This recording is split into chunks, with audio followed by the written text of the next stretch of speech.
If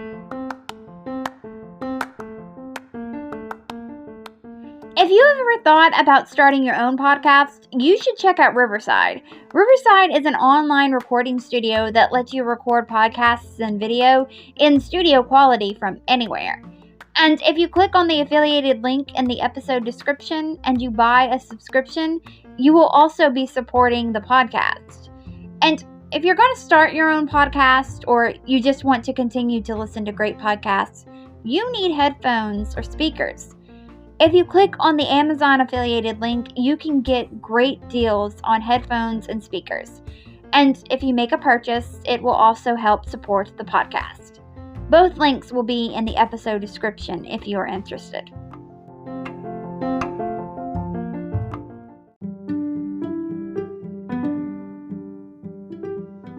I just wanted to give you a reminder that this podcast has merch and it also has a Patreon. And if you could buy some of the merch or become a Patreon to help keep this podcast going, I would greatly appreciate it.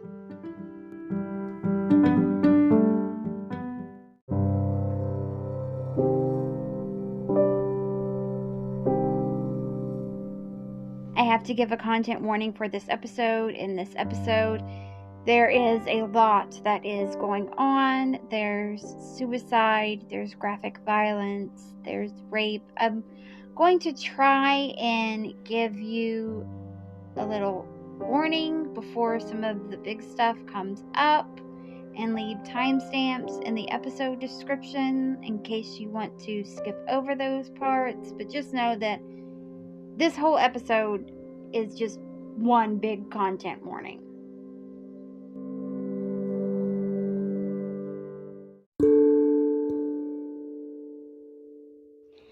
I should have said it at the start of this season that I don't want to romanticize the people that I am covering this season. While I may find them fascinating, and I may even admire certain moves they made and certain characteristics they had, I in no way condone what they did as a whole. These people were pirates. They were criminals. While they were out finding gold and other treasures, the choices they made came at a cost, and some of these costs were personal. Ahoy! My name is Courtney Jewell, and you are listening to the 4th episode of the 3rd season of History Shelf, a podcast about history that proves that sometimes fact is even more interesting than fiction. 'Tis season 3 of History Shelf, and I have titled this season, Yo-Ho, A Pirate's Life for Me. In this season be all about pirates, the pirates and scallywags that sailed the 7 seas and some rivers, looking for booty as they made their travels. Some of these pirates came from humble beginnings, while others surprisingly came from well-to-do families. But no matter where or who they came from, they all had one thing in common. They be pirates. And for this week, I am talking about Koxinga.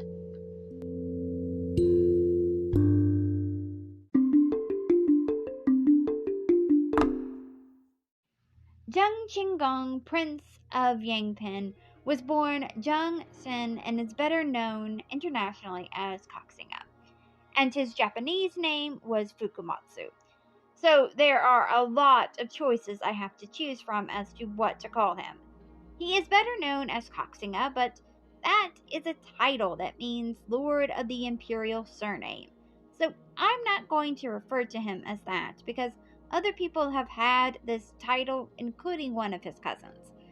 So I am going to call him Chenggong for this episode because that was the name that he had when he did a lot of the pirate stuff that he's known for. I'm going to call him Chenggong because if you're not new to this podcast, then you know I refer to the subject of each episode by their first name. And Zheng is actually his surname. In Asian cultures, the surname comes before the given name. I know my Asian listeners will obviously already know this, but I have listeners from all over the world, so I don't want them to be confused in case they didn't already know this. Chenggong's father was Zheng Chenggong, and his mother is unknown. The only thing that is known for sure about her is that she came from Japan and her surname was Tagawa. It's possible that her name may have been Tagawamatsu, but that is not for certain. Chenggong was born to his parents on August 27, 1624. So if you're listening to this episode on the day that it comes out, then his birthday will be in 12 days. Chenggong's mother gave birth to him while she was picking seashells on the Sin Li beach with her husband, Chenggong's father.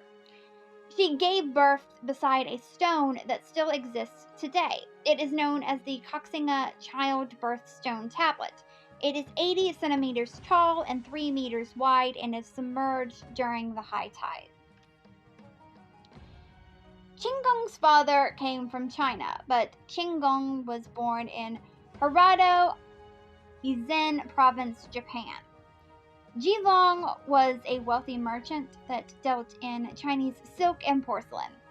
He was also a pirate. Chenggong was raised in Japan until he was 7 years old. Then he moved to Fujian province of Ming dynasty China with his father. His mother stayed in Japan. I read one source that said during this time in Japan, women were not allowed to leave Japan, but eventually she does come to China. More on that in a little later. Chenggong had some siblings, but the exact number is not for certain. Chenggong had a son named Chi. He may have had a daughter with another Japanese woman, but that is not for certain. Chenggong's mother had a son named Shichezemong. Chenggong may have been the father, but Shichezemong had his mother's surname. There is a legend, if you haven't caught on already this season, there tends to be a lot of legends surrounding pirates. So I have a feeling I'm going to be saying legend has it a few more times this season. Anyway, legend has it that Chenggong trained to be a samurai as a child growing up in Japan. Chenggong demanded that Chenggong study under Confucian scholars so he could pass the Chinese imperial examinations. By the time that Chenggong arrived in China, his father had really built an empire. So as I said earlier, Chenggong had a black market operation of silk and porcelain with the Dutch and British East India companies. On top of that, he was a successful pirate that was harassing the coast of China. Chenggong was so successful as a pirate that the Ming dynasty emperor, I'm not exactly sure which Ming emperor it was. I tried to find the answer but couldn't. There were a few in Chenggong's lifetime. But one of the Ming emperors gave him a position as an admiral in the Chinese Navy. They did this as a way to deter him from attacking Chinese merchant ships because he was a privateer for the Dutch East India Company and he was attacking Chinese ships. He was so successful that by the time Chenggong joined his father's criminal activities had earned him 100,000 silver taels a year. That is about 4.5 tons of silver a year. So it's no wonder where Chenggong learned to be a pirate.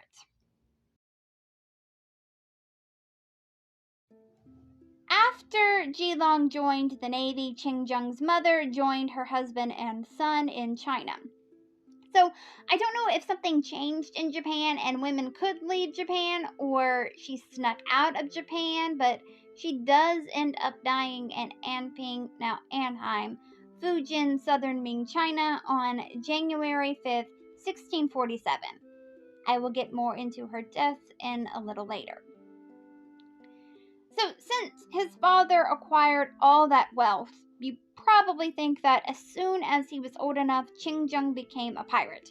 You probably think that he longed for the sea like the subject of last week's episode, Grace O'Malley, did. But you would be wrong if you did. Chenggong studied government. In 1638, Chenggong passed the Academy examination of entry-level examinations. As a student, Chenggong was exempt from statute labor and had access to local government facilities and had limited immunity against corporal punishments. He became one of the 12 Lingshengsheng of Nam, which means that he was one of the best students. In 1641, he married a woman named Dong Yu. Together, they had 3 sons. Their first son was Jing, born on October 25, 1645. Their second son was Tong.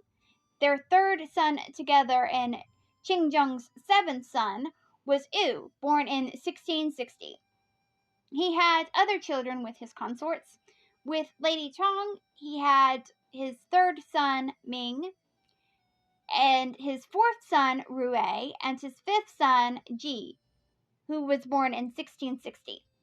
With Lady Wen, he had his 6th son, Quan, and his 9th son, Ru. With Lady Shi, he had his 8th son, Wen, born in 1662. With Lady Chai, he had his 10th son, Fa. He also had 4 daughters, but their names, birthdays, and mothers are unknown. In total, he had 14 children. In 1644, Chenggong studied at the Imperial University. In 1644, something else happened that changed his life.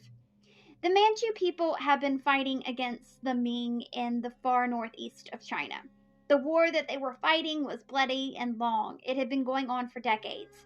In 1644, a peasant revolt broke out, and the Manchu people used that revolt to capture the imperial capital of Beijing. The Manchu people were seen as barbarians to the people in southern China.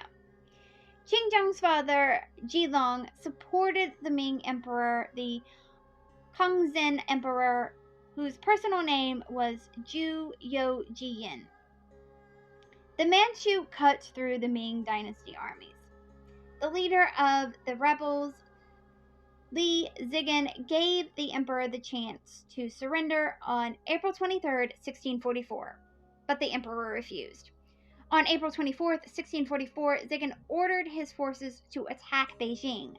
After the emperor killed his consort Yuan and his daughter Princess Jiaran and severed the left arm of his daughter Princess Changpin, the emperor walked to Meishan, present-day Jingshan Park, and I have to warn you here, there's a content warning coming up. On that small hill, the emperor either hanged himself on a tree or he strangled himself with a sash. So now both the northern and southern capitals of Beijing and Nanjing were in the hands of the Manchu. So the Qing dynasty had control of over 2/3 of China. Jilong was a supporter of the Ming dynasty. Jilong found an imperial prince in Hangzhou, and Jilong personally escorted him to Fujian. This prince was Zhu Youjian, and he became Longwu, emperor of the southern Ming. Fuzhou became the capital of the southern Ming. Here, the Zheng clan, including Chenggong, protected the emperor. Longwu did not have any heirs, so he symbolically adopted Chenggong. This was when Chenggong's name changed from Sen to Chenggong, which means success. Longwu also gave Chenggong a sword, an imperial seal with the words Great Rebel Quarreling General on it, and the title of Koxinga. Things were going well. for a little while. In 1646, Chenggong led Ming armies against Manchu invaders, and that won him favor with Longwu. But there were food shortages, and that had a great impact on the people protecting Longwu. Zhilong swore that he was loyal to the Ming dynasty, but he was fickle. Remember, he ditched the Dutch when the Ming emperor offered him a position in the navy, and he told his forces to withdraw from the mountain passes, and he retreated to his coastal enclaves. This gave the Manchu the opportunity to march into Fujian and occupy Fuzhou. So Longwu and his forces were left to face the Manchu alone, and it did not end well for them. Longwu forces were killed, and Longwu was captured, and he was executed in October of 1646. Zhilong saw that things were looking bad for the Ming dynasty, and so he switched sides to the Qing dynasty. Zhilong was the pre-Benedict Arnold. Qing forces met with Zhilong in secret and promised to appoint him governor of Fujian and Guangdong provinces. Chenggong refused to switch sides. There was nothing that Qing could have done or offered him that would have made him go to their side. This was because the Manchu forces had burned down his family manor and captured his mother. She was also a supporter of the Ming dynasty. Another content warning here. Because of this, Chenggong's mother committed suicide. As I'm sure you can imagine, this caused a lot of tension between Chenggong and his father. Chenggong was very close with his mother, so he was not cool with the fact that his father had sided with the people that were the reason his mother was dead. The future looked bleak. Chenggong's mother was dead. The Ming emperor was dead. Mainland China had accepted that the Qing were now in power. His father betrayed him, and the Qing were lying about the deal that they offered Zhilong.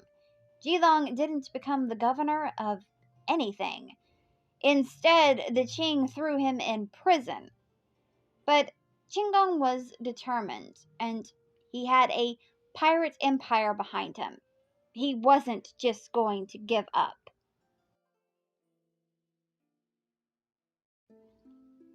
By 1650, Chenggong was the head of the Zheng clan. He had a fleet of over 3,000 warships, and he had 40,000 soldiers. His army were Ming loyalist Japanese samurai and African gunners. He pledged his allegiance to the young Li Emperor of Southern Ming. He fought for 10 years against the Qing. It started off great for Chenggong. In 1651, Chenggong's army kicked some Qing ass. He booted them out of Zhengzhou and Quanzhou. In 1652, his navy had control over the coastline from Zhangjiang to Guangdong. He was raiding the Qing shipping. He definitely inherited his father's pirate skills. He also attacked them on land. He destroyed towns and forts. He would ambush the Qing armies. He wasn't just telling his armies what to do either. He was actually on the front lines. He would personally behead any officer that ordered their troops to retreat. So the Qing were pissed. So they thought, how can we get this guy from beating the shit out of us? So they thought, hey, we still got this guy's dad. Maybe we can do something with that. So they got Zhilong to write Chenggong to abandon his principles and become friends with the Qing, like he did. Though I'm sure he didn't use that exact wording. This negotiation between Chenggong and the Qing went on until November of 1654. Chenggong didn't give in to the Qing. And so war started again. In 1656, the Manchu prince Jiddu decided that he was going to have a face-to-face with Chenggong. So he took his massive fleet and he sailed south. On May 9th, 1656, Jiddu's armies attacked Kingman, which was an island near Xiamen where Chenggong had been training his troops. It didn't end well for Jiddu. There was a major storm that did not work in the Manchus' favor. Chenggong burned down the capitals of Zhengzhou and Guangdong, and he scorched the countryside and starved the Manchu. Then, to really kick them while they were down, Chenggong destroyed their fleet.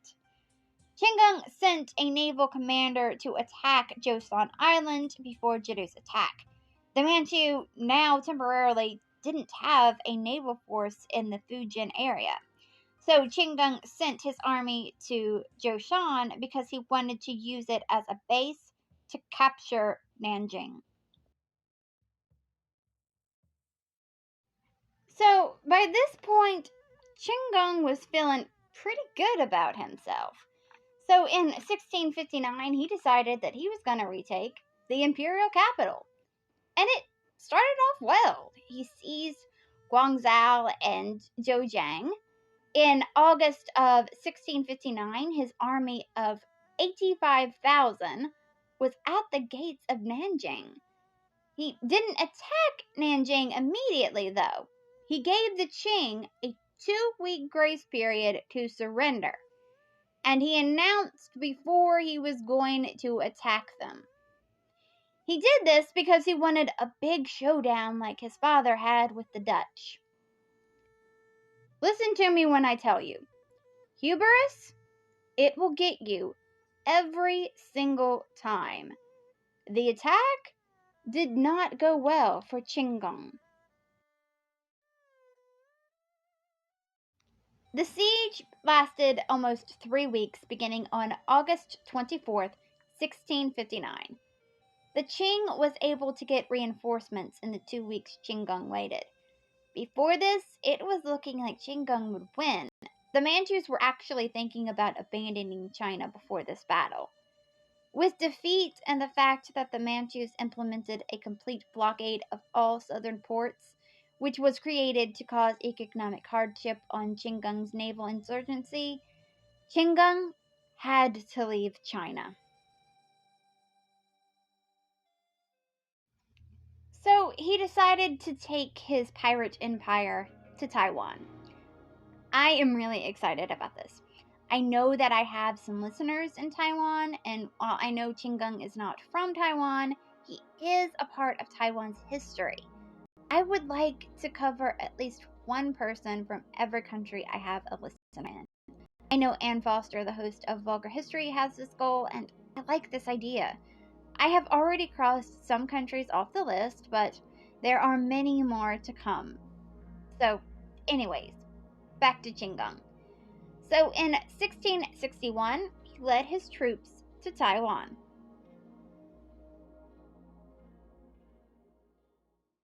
Before we go any further, I need to cover 2 things. The first is I need to give you an update on Chenggong's father.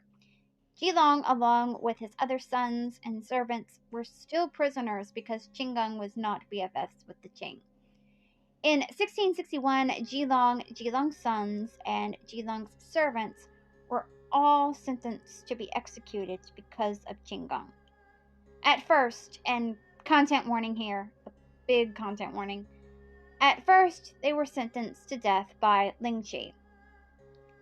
Lingqi is death by 1,000 cuts, and I'm not referring to the Taylor Swift song here. Lingqi is an excruciatingly painful death. It is a death where parts of the body are slowly removed over a long period of time until the person is dead. So that doesn't sound like a fun time. But their sentences were commuted to decapitation. Still doesn't sound like a fun time, but sounds better than the former sentence. The second thing that I have to tell you about is I have to give you a little bit of history on Taiwan. A Ming dynasty explorer announced his discovery of Taiwan in 1430. The island did not have a lot of people there, it just had a few Aborigines, who were the ancestral cousins of the Maya and Filipino people, and they had been there for thousands of years. And it also had some Chinese merchants and refugees. During the next century, Taiwan became a safe haven for Chinese and Japanese rebels and outlaws. Many pirates liked to run their operations from Taiwan. They liked Taiwan because there was no true government there. More and more people from China and Japan started to flock to Taiwan, which caused fights between the Aborigines and the immigrants. Then Europe entered the chat. The Dutch arrived in Taiwan in 1624. They got chummy with the Aborigines and they converted many of them to Christianity. They demanded that the Chinese and Japanese there made a yearly tribute to them, but vowed not to interfere with them. This didn't sit well with the Japanese. Eventually, the Japanese withdrew from Taiwan in 1628. Then the Spanish moved in, but they were expelled in 1642. So then the Dutch had a monopoly on the region. When Chenggong arrived in Taiwan with 400 warships and 25,000 men on April 30th, 1661, the Chinese immigrants on the island were overjoyed. The Dutch had 1,140 soldiers and 8 warships, but the Dutch had far superior weapons. Chenggong wanted the Dutch out of Taiwan, so of course he went to war with them. The start of the fight against Chenggong and the Dutch did not go in Chenggong's favor. One of the Dutch warships destroyed 8 of Chenggong's, but luck was on his side. A lit fuse hit the Dutch's flagship Hector's gunpowder magazine. This caused the ship to explode and other ships to flee. Chenggong was able to get the rest of his ships to land unopposed. On land, the Chinese were able to outflank the Dutch, and they killed half of them. The Aborigines that had once supported the Dutch against the Chinese now supported Chenggong. The Aborigines hunted down the Dutch people and beheaded them, and they destroyed Dutch Protestant school textbooks.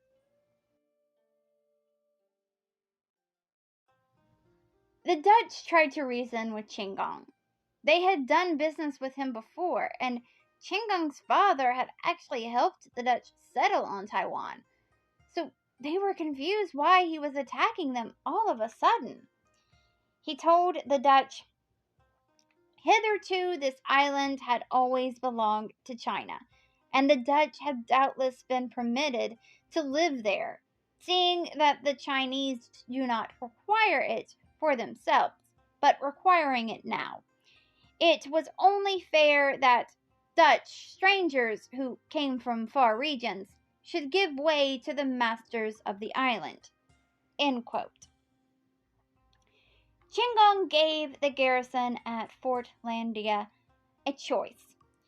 If they flew his flag over the fort, then he would accept their surrender and allow them to sail unharmed back home. If they wanted war, then they should fly a red flag.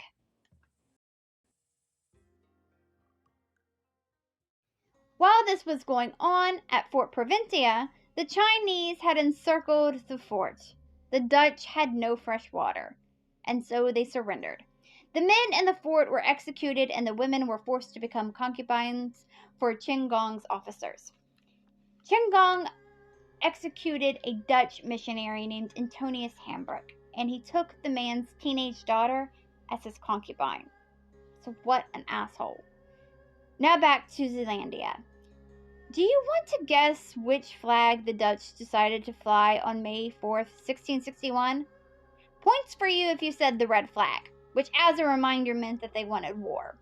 On May 25th, 1661, Chenggong launched a full-scale assault on Fort Zealandia. It was a bad move. The Dutch killed over 1,000 Chinese men, but they only lost 3 of their men. Chenggong used his navy to cut the Dutch's access to the sea. The fort was able to hold out for 10 months. The Chinese started to run low on supplies, and they plundered the land for food.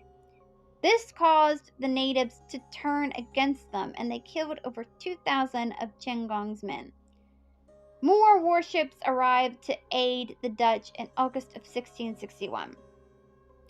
Many of Chenggong's men abandoned the siege. In the autumn, the natives' rebellion was over, and they were once again on Chenggong's side. In September of 1661, Chenggong lured the Dutch into narrow waters, where they either sunk, were captured, or they were forced to flee. On land, the Dutch were pinned against the fortress walls. In January of 1662, a Dutch defector told Chenggong about a strategic redoubt that looked over Zealandia from atop a hill. He ordered his men to storm the redoubt. There was no way that the Dutch could overcome this. The Dutch governor of Formosa, Frederick Coyet, surrendered on February 1st, 1662. This ended 38 years of Dutch rule on Taiwan. In the peace treaty, Chenggong was recognized as a king. He was styled as Lord Tai Bing Siant Te Anken Koxin. I wrote in my notes, more names, exclamation mark. The Dutch were allowed to leave safely.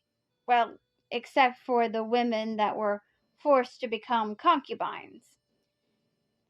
The Dutch were gone by February 17th, 1662.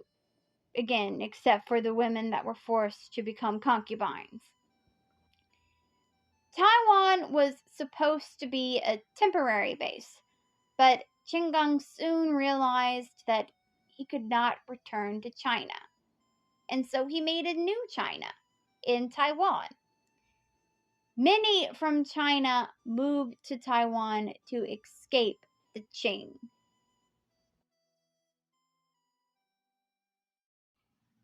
Chenggong started the Tunging dynasty in Taiwan. He set up a Ming-like government, what was the Ming dynasty like? Well, it was a feudal society. Their agriculture thrived, their handcraft industries grew, especially porcelain. Culture grew, especially literature. And painting, poetry, music, and Chinese opera also flourished. The dominant religions were Confucianism, Taoism, and Buddhism. Brothels were everywhere, basically. They pretty much were in every town, and they offered both female and male prostitutes. And during this dynasty, the Forbidden City was built. And while it wasn't started in the Ming dynasty, the Great Wall of China was finished in the Ming dynasty. So now you know what Chenggong is famous for. But what was he like personally? Well, I'm sure you have gathered a little bit about his personality. He had a temper and he liked executions. His anger could have been due to his syphilis that his doctor Christian Bear thought he had. But a missionary named Vittorio Riccio that knew Chenggong said that the stories of his temper and the number of the executions were greatly exaggerated. After he defeated the Dutch, Chenggong set his sights on the Philippines. Chenggong sent Vittorio Riccio to demand tribute from the colonial government of the Spanish East Indies. He threatened to expel the Spanish if they did not give in to his demands. The Spanish refused, and they prepared for battle. But it would be a battle that would never be, because Chenggong died on June 23, 1662, of malaria at the age of 37. Before he died, he got angry with his officers for refusing to carry out orders to execute his son Zheng. He was angry with his son for having an affair with his, Zheng's, wet nurse. That affair produced a child. As Chenggong was dying, he relented and agreed to let his son Zheng succeed him. Also, as he died and descended into delirium and madness, he expressed regret over what had happened to his family, including his father. The Tang dynasty lasted until 1683. Then the Qing took Taiwan.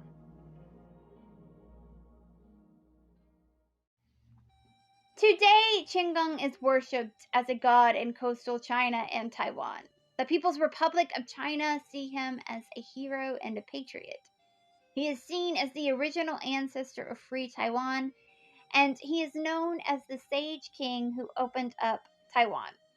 In mainland China, he is honored as the conqueror of Taiwan, great rebel quarreling general. And Japan is proud to call him a native son.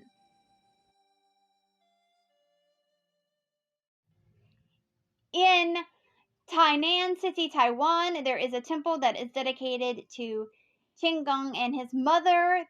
There are actually hundreds of temples, schools, and other public centers that are named in his honor in Taiwan.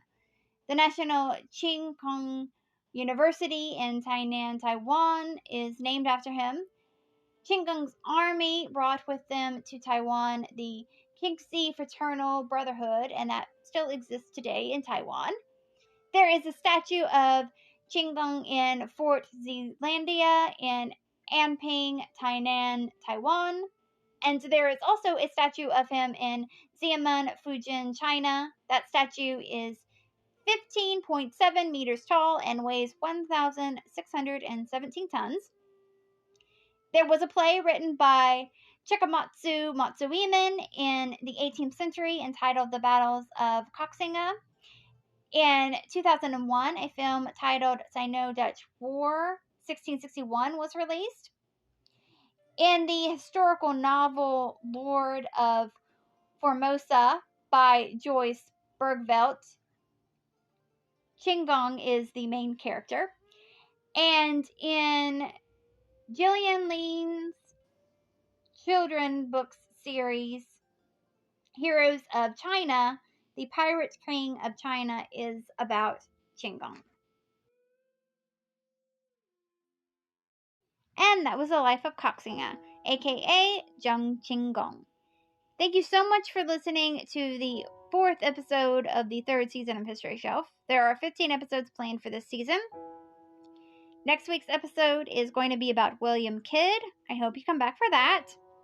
A few things before we go. If you want to follow this podcast on social media, the TikTok is History Shelf, the Twitter is at History Shelf Pod, the Instagram is at History_Shelf_pod, and the Facebook page is History Shelf Podcast. If you want to help out this podcast financially, there are a few ways you can do that. One, you can buy merch from the History Shelf merch store. You can also become a Patreon. This podcast is always going to be free, but there are some perks that come along with becoming a Patreon. The first tier is called History Student, and that is $1 a month. And with that, I will send out a thank you to you on all social media platforms that History Shelf is on. I will also choose one Patreon at random for every episode I do, and I will do a shout out to them at the end of the episode. The second tier is called History Fan, and that is $3 a month, and with that you get the first tier, plus you get to vote in a poll that helps me choose the theme for the next season of this podcast. The third tier is called History Buff, and that is $20 a month, and with that you get the first 2 tiers, plus you'll get a handwritten note of thanks mailed to you from me. And the last tier is called History Lover, and that is $40 a month, and with that you get the first 3 tiers, plus you get to choose one item from the History Shelf merch store. You can also take out ad space on this podcast. I have a gig on Fiverr that lets you do that. Also, if you click on one of the affiliated links, I have one for Riverside and one for Amazon. If you click on one of those links and you buy something from one of those links, that helps out the podcast financially.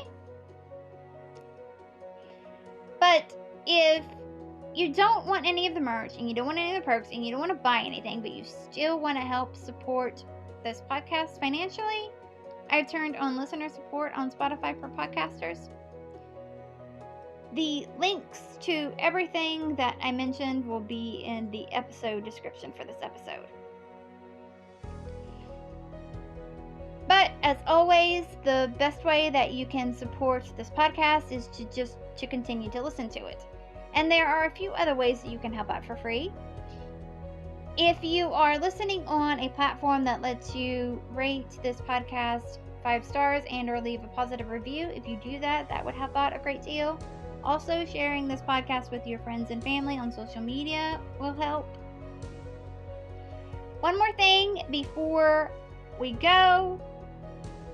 I just wanted to remind you that if you're listening to this podcast on Stitcher, come August 29th, 2023, Stitcher will be no more, so you will need to find another platform to listen to History Shelf and all your other podcasts. Alright, well, until next time, keep learning, keep loving history, and come back for next week's episode. Bye.